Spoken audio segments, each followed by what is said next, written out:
Shalom, Bwana Yesu Kristo asifiwe. Ninamshukuru Mungu sana kwa zawadi ya uhai na kwa zawadi ya wokovu. Ninamshukuru Mungu sana tena kwa kuwa mahali hapa siku ya leo kama wanawake, ili tukaweze kutafakari neno la Mungu kwa pamoja na tukaweze tukaimarike na tukaweze kuweza kutembea katika njia ambazo zinampendeza Mungu na kufanya mapenzi ya Mungu. So siku ya leo tutaenda kutafakari kwa ajili ya kumtolea Mungu ibada inayokubalika, inayompendeza. Unajua, tunapojitoa kwa Mungu kwa ajili ya ibada, kwa ajili ya kuomba, tunajitoa aje kwa Mungu wetu. Kwa sababu unajua Mungu haumwendeangi tu. Unajua kwanza yeye ni mfalme wa falme. Yeye ni kitu moja tunafaa kujua. Yeye ni mfalme wa falme. Ni mfalme wa falme. Vile tu mfalme huyu wa dunia hii akisema anakuja kwa nyumba yako, utajiprepare aje? Utafanya aje? Utakaa tu alafu akushtukilizie tu amekupata tu huko tu? Hapana. Kwanza najua utaanza kujiprepare hata maybe before hata hiyo wiki ifike. Utaanza kutayarisha kila kitu, ndo akifika akupate uko sawa. So hata Mungu wetu anahitaji zaidi ya vile tunafanyia wanadamu. Anahitaji zaidi ukimwendea. Kama kwa mfano unapomwendea sasa kwa maombi, unaenda kuongea na Mungu, mfalme wa falme, muumba wa mbingu na nchi, muweza wa yote. Yeye ndio kuogopa hata kushinda au hapa duniani ambao tunaogopa sana. Unaona, na tumuogopi Mungu. So tunafaa kukuwa watu ambao tukijipresent kwa Mungu, tunajipresent in a way ya kwamba tume acknowledge yeye ni mfalme wa falme, anastahili heshima zote, anastahili unyenyekevu, kila kitu ile ambayo ana deserve kupata apewe, kwa sababu yeye ni mkuu. Unaona, kama tu vile viongozi wa hapa duniani tunawaheshimu, tunafanya nini?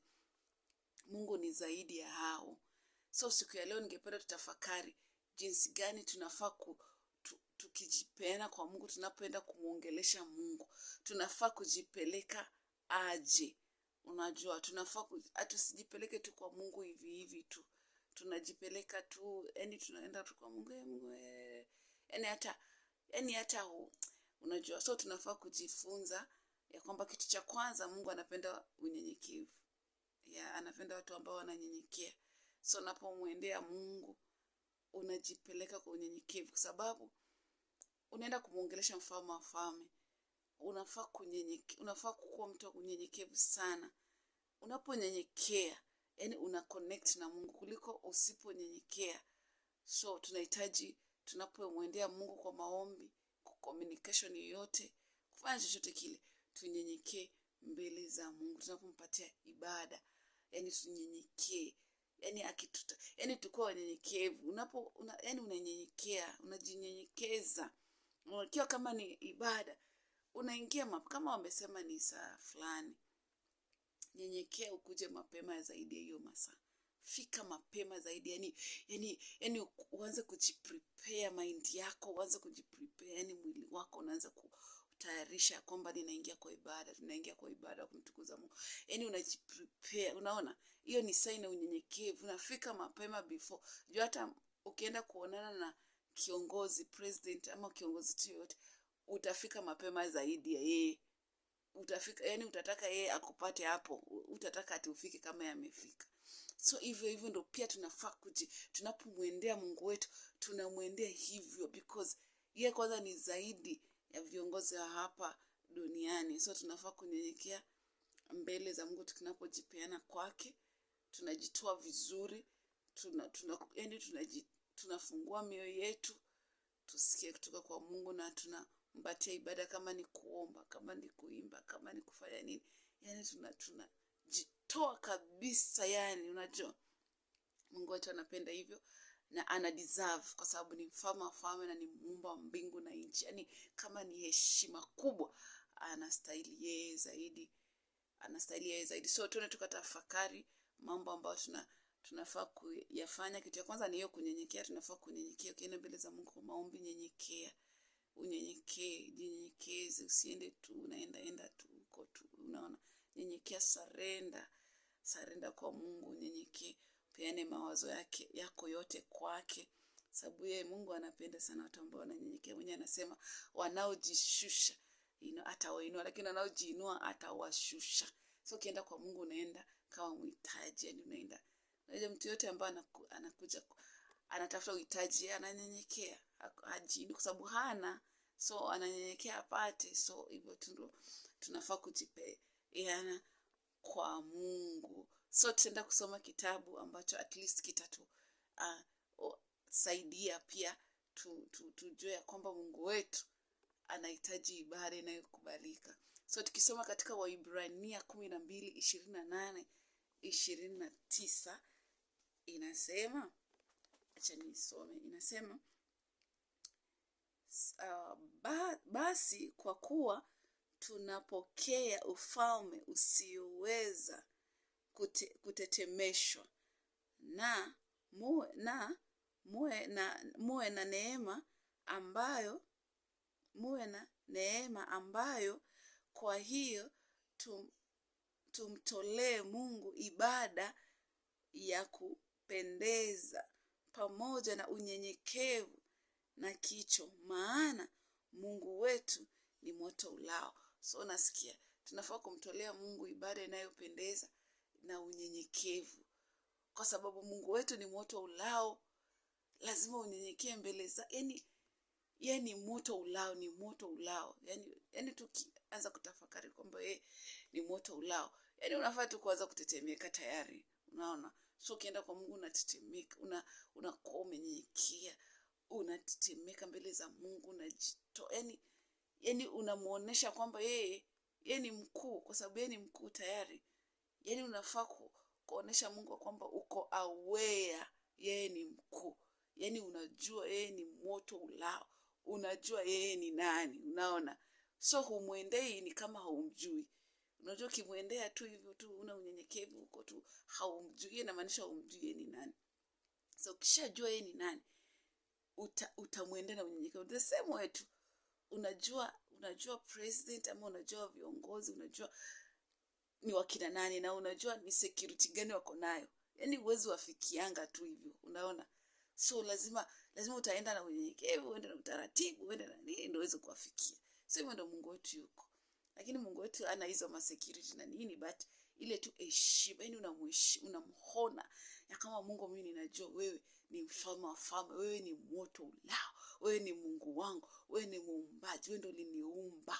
Yani bila wewe yani kama wewe ungeniumba singekuwa. Yani ile unyenyekevu tayari inampresent Mungu in that way, unaona. Yani unamuonesha Mungu kupitia ile unyenyekevu wako ya kwamba yani ninakutambua wewe ni nani, unajua, na nina appreciate na ninashukuru, yani unajua. So hiyo tu tuko watu ambao tunampatia Mungu wetu ibada inayokubalika, ibada mzuri inayopendeza, yani mwenye akiona anafurahia. Amina. So tutaenda kuangalia ingine ambayo pia itatusaidia sana sana ukijipeleka kwa Mungu. Kitu ingine ambayo pia inasaidia sana yenye itakuweka katika mkao wa kunyenyekea mbele za Mungu ni kupiga magoti na kuinua mikono zako juu, kwa sababu hiyo tayari unakuanga umetiisha mwili, kwa sababu sio kitu ambacho ni comfortable, si kitu ambacho kinakufurahisha, unaona. Si kitu kinachofurahisha mwili. Kupiga magoti, kuinua mikono, unasikia like mikono umeinua juu. So inakuwa sio ni kusarenda, ni kitu sarenda. Kitu yote ambayo ni kunyenyekevu. Unyenyekevu yoyote ambao utajinyenyekea, yani humbleness, yani haikuangi rahisi, kwa sababu kuna time inakubidi unyenyekee kwa kitu yenye kama ungepewa choice ungeambiwa usinyenyekee, yani hata ungejaribu kunyenyekea, unaona. So inakubidi ujinyenyekeze, yani ile unyenyekevu haikuangi kitu rahisi, si kitu si kitu joyful, like si kitu ati okay, si ati ni kitu mbaya, ni kitu mzuri kunyenyekea, but ni kitu ambacho utajikunja sana, unaona, yani ujichushe, yani utafeel uncomfortable, unaona. Ndo ile unyenyekevu yako ionekane, unaona, like maybe unaweza kuwa kwa mazingira ambayo yani yanakupeleka vibaya,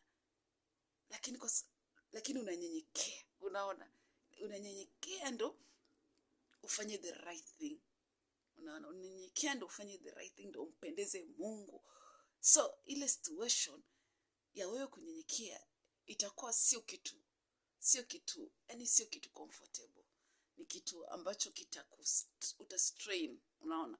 So ndo nilikuwa ninaongelea about pia sign ya unyenyekevu mbele za Mwenyezi Mungu tunapoenda kuomba, kumpatia Mungu ibada na kuomba. Hiyo piga magoti, inua mikono yako juu, yani hiyo ni sign ya surrenderness, like umesurrender, yani unautisha mwili.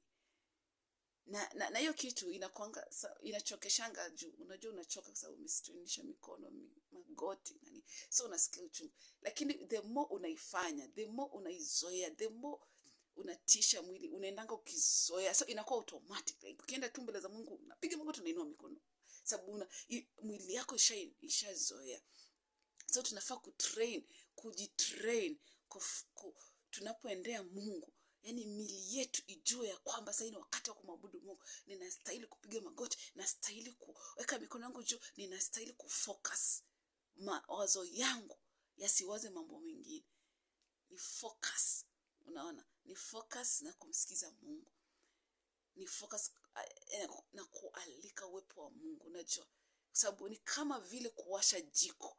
Unapowasha jiko la mkaa halishikangi haraka, utashindia hapo, unaweka makaratasi, unawasha, unapepeta, moto lazima haishiki, yani utarudilia sijui mara ngapi kabla ishike ile makaa ishike moto ianze kuwaka.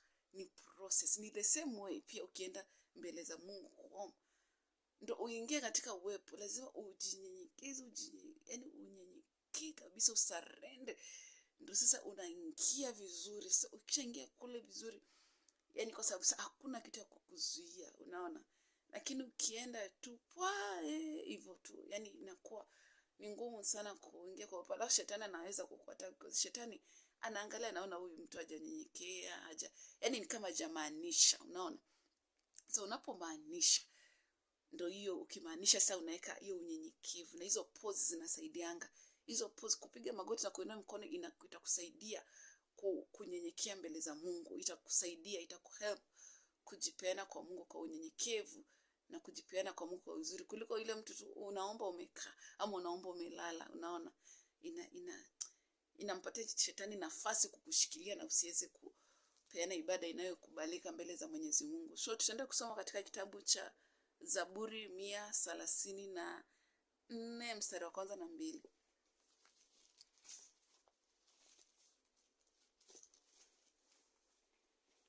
Inasema 34 mstari wa 1 na 2. Tazama, enyi watumishi wa Bwana, mhimidini Bwana, nyote pia nyinyi mnaosimama usiku katika nyumba ya Bwana. Katika nyumba ya Bwana painulieni patakatifu mikono yenu na kumhimidi Bwana. Tunaona hapo, tunaambiwa tupainulie patakatifu pa Mungu mikono, tuinue mikono yetu. Kuinua mikono ni sign of surrender, ni send umemsurrender Mungu. Na hiyo ni kitu ambayo shetani anang'ang'ananga sana watu wasifanye. Ukiinua hivyo unasikia umechoka, unarudisha. Ni kwa sababu haujaitafakari vizuri, hujajua vizuri maana ya kuinua mikono ni nini. Ukijua, unajua saa zingine tunashindwa kufanya vitu ni kwa sababu hatuelewi maana yake. Ukishaelewa maana ya kitu, utang'ang'ana na hiyo kitu sababu unajua maana yake, unajua nikiinua mikono hivi nimesurrender kwa Mungu. So ni ngumu, ni tough, lakini unaanza kutrainisha mikono yako, mwili wako, na itrainisha. Ni same way venye kufunga iko rahisi, lakini lazima utrainisha mwili wako kufunga.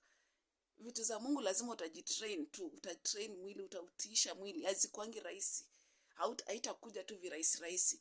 Lazima utafight, unaona. Alafu shetani pia hataki ufanye, so atakuletea ile uzito. Unainua mikono, unasikia uzito, unasikia uchungu, unasikia but the more una train, the more unang'ang'ana, the more inakuwa mikono yako itaanza kuzoea. Alafu Mungu wetu ni mwaminifu.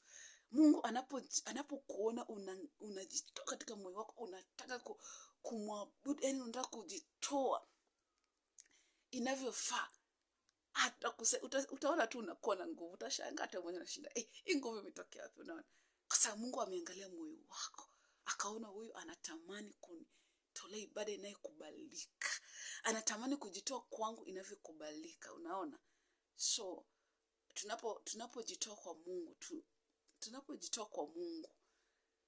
tunafaa kuamini ya kwamba tunafaa kujitoa, yani tunafaa kujitoa ile, yani kutiisha mili yetu. Tunafaa kuitiisha kwa sababu tujue ya kwamba shetani hatakubali.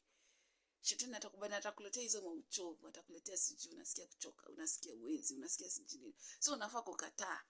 Hata kama unasikia mwili wako haiwezi, unailazimisha. Unaambia utaweza. Unang'ang'ana. The more unaitrainisha, nene inazoea. Utakuwa, yani itakuwa tu normal kwako sasa. Utakuwa ni normal kwa sababu umeitrainisha. So tunafaa kujua ya kwamba hizo ndio ibada. Tunapoenda kwa Mungu, tunafaa kujua ni kumtolea ibada inayokubalika mbele zake. Tukienda kwake, yani hata mwenyewe unasikia ndani mwako, una feel ya kwamba kweli hapa niko connected, hapa unajua. Si tusiende tu hivyo. So tukienda kuangalia kitu cha mwisho, kitu cha tatu ambacho ni tunafaa mawazo, fikra zetu. Pia tunafaa kuzishinda fikra zetu, mawazo yetu tunafaa kuyashinda. Tunafaa kuyashinda mawazo yetu, tunafaa kushinda fikra zetu.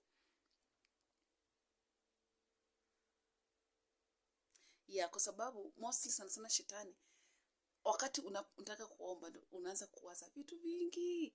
Unaanza sijui hujafanya nini, unaanza sijui ulifanya nini, sijui nini ilifanyika, sijui nini. So lazima tufunge hizo milango.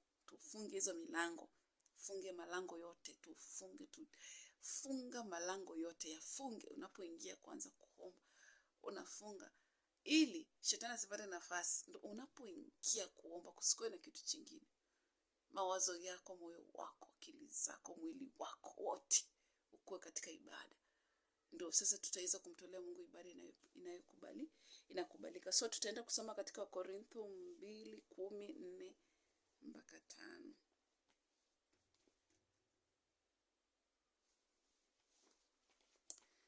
Inasema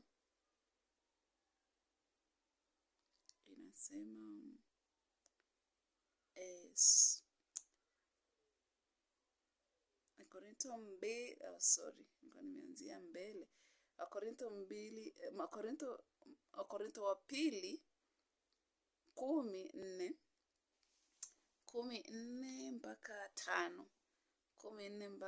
inasema, maana silaha za vita vyenu si za mwili, bali zina uwezo katika Mungu hata kuangusha ngome,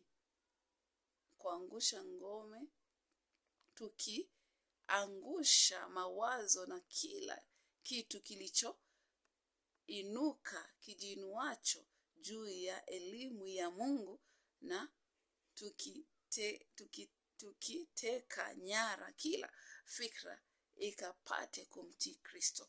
So lazima tunapoingia katika maombi na ibada, lazima tuteke fikra zetu zikamtii Kristo, zikaweze kufocus kwa Kristo. Na elimu yote inayojinua kinyume na elimu ya Mungu yote, lazima tuangushe hizo malango. Lazima tufunge kila milango yote ya adui ambayo anaitumia kufanya nini? Kututoa katika uwepo, kutufanya tusiweze kumtolea Mungu ibada inayokubalika. Ni lazima tujue hizi vitu, tukue in control na hizi vitu, ndio tutaweza kujitoa kwa Mungu na kumpatia ibada inayokubalika. Amina. So nikienda kuangalia kitu ya mwisho ambayo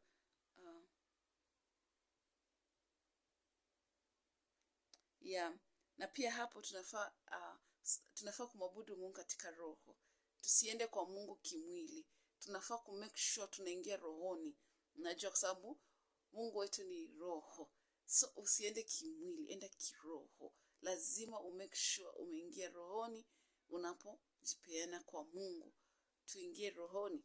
Na hapo tutaenda kusoma katika Yohana 4:23-24. Yohana 4:23-24 inasema, Yohana 4:23-24 inasema, lakini sasa inakuja, nayo saa ipo, ambayo waabudu halisi watamwabudu Baba katika roho na kweli, kwa maana Baba awatafuta watu kama hao wamwabudu. So wamwabudu 24 Mungu wamwabudu. Hapo 24 inasema 24, Mungu ni roho, nao wamwabudu yeye imewapasa kumwabudu katika roho na kweli. So tunaambiwa Mungu ni roho na wamwabudu imewapasa wamwabudu yeye katika roho na katika kweli. Unaona, so lazima, na Mungu pia anatafuta watakao mwabudu katika roho na kweli. So lazima tukue na kweli na tuende kwa Mungu na kiroho.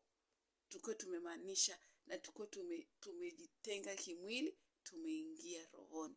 Na hapo kuingia rohoni ndio hapo unyenyekevu.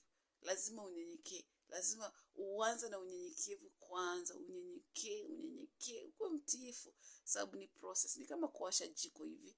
Jiko alishikangi haraka, jiko la mkaa alishikangi haraka. So ni lazima ukae hapo, ujinyenyekeze, ndio sasa uweze kutoka kimwili uingie rohoni. Unaona, sasa Roho Mtakatifu ana take over. Umemwalika, umemkaribisha, yani alafu sana kuongoza. Sasa wewe ndio utaweza, yeye ndio anatuombea, yeye ndio ataweza kukuongoza kuomba maombi ambayo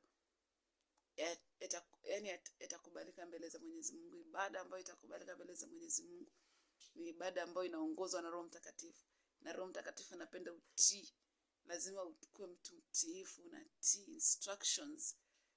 Unapotii, ndio Roho Mtakatifu ataweza kuwork na wewe, kwa sababu Mungu anatafuta watu watakao mwabudu katika roho na kweli, si katika mwili, katika roho na katika kweli. Lazima ukue na kweli na ukue mtu wa rohoni, usikuwe mtu wa kimwili. Unaenda kimwili, hapana. So Mungu atusaidie sana tukaweze kufanyia hayo mambo kazi, ndio tukaweze kumpatia Mungu wetu ibada inayokubalika. Mbarikiwe sana na Bwana.